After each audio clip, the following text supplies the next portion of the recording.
네, 유정은 연구원님 안녕하세요. 안녕하세요. 안녕하세요. 네. 잘 지내셨죠? 네, 네. 오늘 어떤 종목 가져오셨나요? 여러분들 그 신라 호텔로 알고 계시는 우리나라 최고급 호텔을 보유하면서 동시에 국내에서 면세점을 크게 운영하고 있는 면세점 운영 사업자 호텔 신라에 대해서 소개해 드리려고 합니다. 호텔 신라. 네. 네, 요즘 사람들이 이제 신라 호텔로만 알고 있긴 네. 한데 이 종목명은 호텔 신라. 그렇죠. 네. 그렇다면 면세점 얘기를 하셨는데 국내 지금 현재 면세점 산업 현황 어떤가요?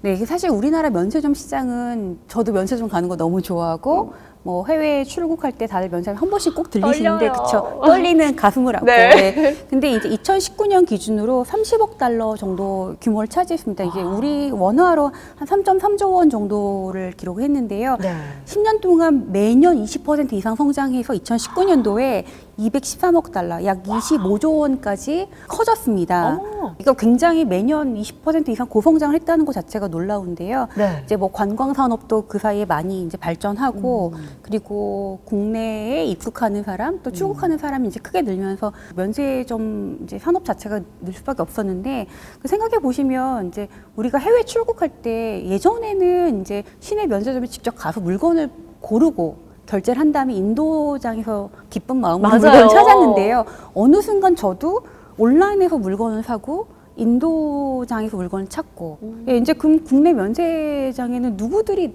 왔냐 바로 이제 중국인 관광객들이 이제 그 빈자를 다 채웠던 거예요. 그래서 그 시내 면세점 지금 사실 코로나 상황 때문에 이제 사람이 많지 않은데요.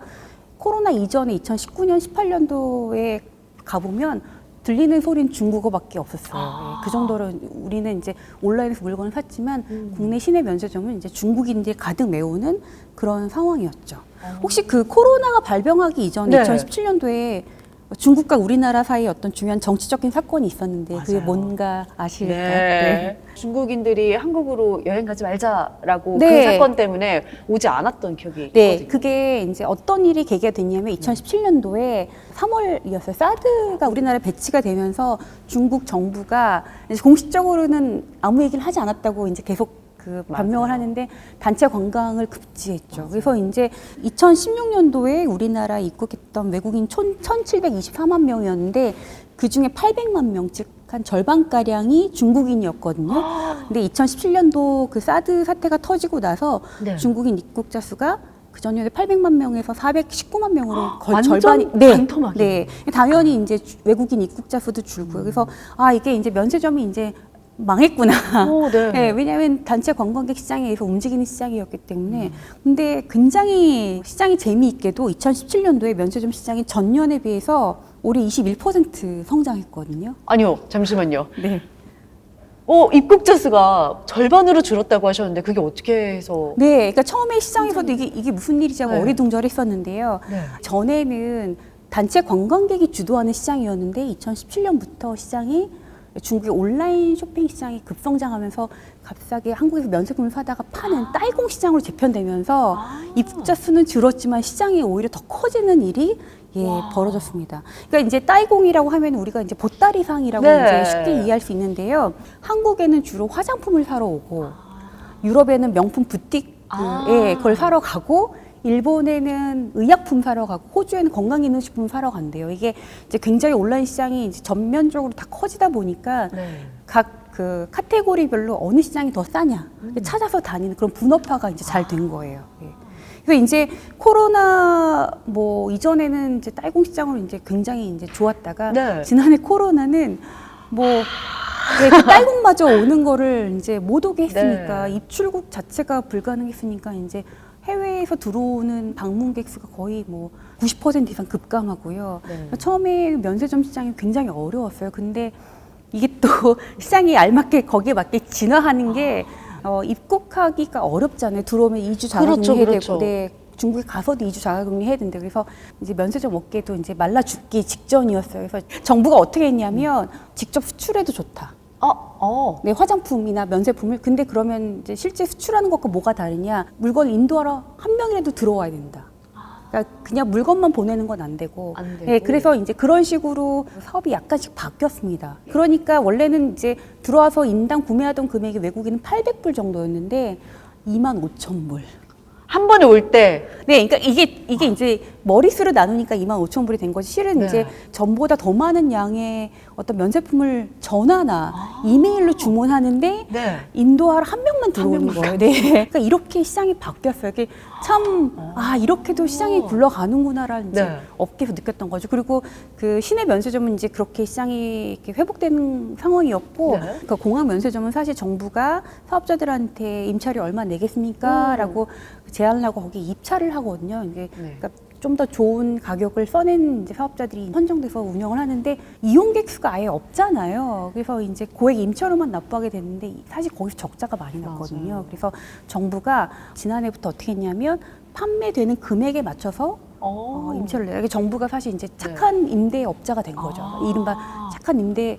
작년에 운동했잖아요. 착한 그래서 건물주. 네, 착한 건물주. 그래서 지금 연말까지 그렇게 한시적으로 그 제도가 운영되고 있는데 내년에 이게 그러면은 정해진 임차료 내는 방식으로 전환되는 거냐라는 우려들이 있긴 해요. 근데 이제 조건이 있어요. 네. 2019년 이용객의 70% 이상 도달해야 되는 그런 조건이 있기 때문에 네. 그냥 그대로 다시 돌아갈 거라고 생각하지 않고 보통 인천공항이 하루에 20만 명씩 이용하던 엄청난 네, 맞습니다. 엄청나게 붐비던 공항에서 지금 이제 1만 명이 채 안 되니까 20만 명에 70%면 이제 뭐 14만 명 이상인데 이게 네. 어려운 거죠. 예, 그래서 그렇게 돌아갈 가능성이 적다고 보고 있고 국내 면세점은 따이공들, 네. 예, 과거와는 좀 다른 양상이지만 그렇게 해서 이제 시장을 이끌고 가는 그런 상황인 것 같습니다.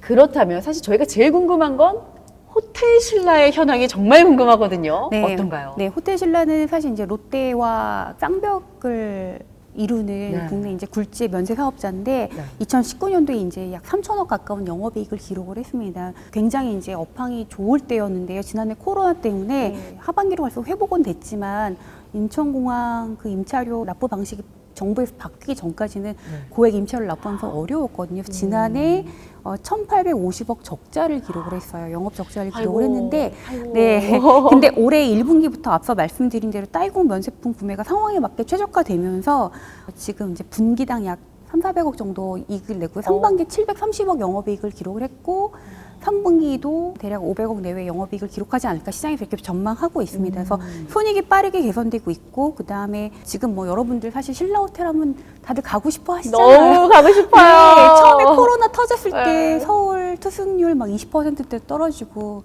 제주도도 이렇게 그 떨어졌다가 가장 빨리 회복한 호텔이고 지금 서울에 있는 신라스테이도 투숙률이 거의 70%까지 올라왔대요. 그러니까 위험하지만 이제 어느 정도 위드 코로나로 이미 사람들이 많이 적응해 가고 있죠. 그래서 호텔 쪽도 적자가 컸는데 이제 상당히 많이 회복되고 있는 상황입니다. 호텔 신라 앞으로의 전망 괜찮을까요? 어떻게 보시나요? 앞서 말씀드린 이제 위드 코로나로 가겠다. 이게 이제 우리나라뿐만 아니라 글로벌 여러 국가에서 이제 같은 얘기를 하고 있습니다. 그래서 해외 출국이나 이제 입국자가 늘어날 것 같은데 그 2018년도 19년도에 면세점에서 내국인 매출액이 대략 한 35억 달러, 4조 원 정도 기록했거든요. 그게 거의 제로에 가까워요. 그러니까 그 부분만큼 이제 향후 점진적으로 늘어날 수 있다고 보고 있고 따이공 시장은 뭐 이렇게 상황이 어려운 와중에도 계속 시장이 성장해 왔기 때문에 그 시장 자체가 이제 잘 유지될 거라고 보고 있습니다. 근데 사실 올해 코로나 2년 차에 사람들이 이제 올 초만 해도 코로나 이제 편하게 갈 수 있지 않나 했는데 다시 어려워졌잖아요. 네. 그러니까 긍정의 요인도 많은 반면에 또 이게 계속 길어질 경우에 내년에 해외 출국이 예상보다 좀 덜 된다든지 아니면은 중국 소비가 갑자기 확 꺾인다든지 하는 거는 사실 호텔 신라한테는 별로 이제 긍정적인 뉴스는 아닌 거죠. 그래서 그러니까 긍정과 부정의 그 네. 요인이 다 있는데 지금 주가가 이제 거의 못 오른 상태이기 때문에 오히려 시장에서는 긍정적인 부분 주가에 더 많이 반영하려고 하는 그런 상황이 되지 않을까 이렇게 보고 있습니다. 잠시 약간 이제 호텔 신라를 보유하신 분들께서는 우려하실 수 있는 사항이 좀 잠깐 나왔는데 그렇다면 저희가 이제 정말 우려해야 될 사항을 좀 자세하게 알려주시면 좋을 것 같아요. 지금 방금 이제 말씀드린 내용에도 이제 포함되어 있는데요. 네. 그냥 코로나 상황이 계속 길어진다.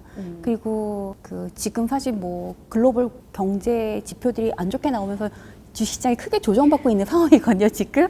네, 그런 상황에서는 면세점만 좋다고 주가가 이제 크게 오르긴 어려워요. 그래서 네. 시장이 어느 정도 진정되고 다시 사람들이 많이 여행을 다닙니다. 이런 뉴스들이 나오기 시작하면 사실 주가는 좋을 것 같아요. 그때까지는 그러니까 긍정적인 부분들이 아직 주가에 많이 반영 안 됐다. 그러니까 좀 추이를 보시면서 접근하시면 지금 가격에선 크게 뭐 다운사이드 리스크는 이제 없지 않을까 이렇게 보고 있죠. 네. 이제 코로나의 진정만 좀 저희가 기다리면 되는. 네, 네. 사실 뭐 끝났나 보다 하는데 계속 지속되고 2년째잖아요. 근데 네. 내년은 전 개인적으로 어떻게 보냐면 네. 사람들의 생활이 뭐 이전처럼 완벽하게 돌아가기는 어려워도 2년 동안 하지 못했던 것들. 네. 그러니까 어느 정도 위험을 무릅쓰고라도 내가 해야겠다라고 생각하는 네. 것들이 뭘까? 그 중에 하나가 해외여행이에요. 여행이요. 네. 특히 해외여행이요. 그 제 지인들 중에 네. 뭐 10월 말 11월에 이제 결혼하는 지인들이 있는데 네, 그냥 몰디브 간다고 하더라고요. 네, 거기 관광 국가는 네. 그냥 다 받아주고요. 아. 그다음에 어차피 2차 접종한 사람들은 들어와서도 자가격리가 면제되기 때문에 맞습니다. 그럼 사실 이게 결국엔 주가에 반영될 거라고 보고 있거든요. 이제 네. 약세장 흐름만 좀 진정되면 네. 면세점주가 좀 가장 먼저 회복하지 않을까 이렇게 보고 있습니다. 알겠습니다. 네. 이제 마지막에 긍정적으로 이제 마무리하니까 너무 기분이 좋은데요. 오늘 유정은 연구원과 함께 호텔 신라에 대해서 짚어봤습니다. 면세에 관심 있는 분들은 오늘 영상 꼭 참고하시길 바랄게요. 한 주에 하나씩 종목에 대해 알아보는 종목 탐구 생활 아쉽든 여기서 인사드리도록 할게요. 그럼 여러분 안녕. 안녕. 안녕. 구독 누르고 좋아요 누르고 누르고 누르고 누르고.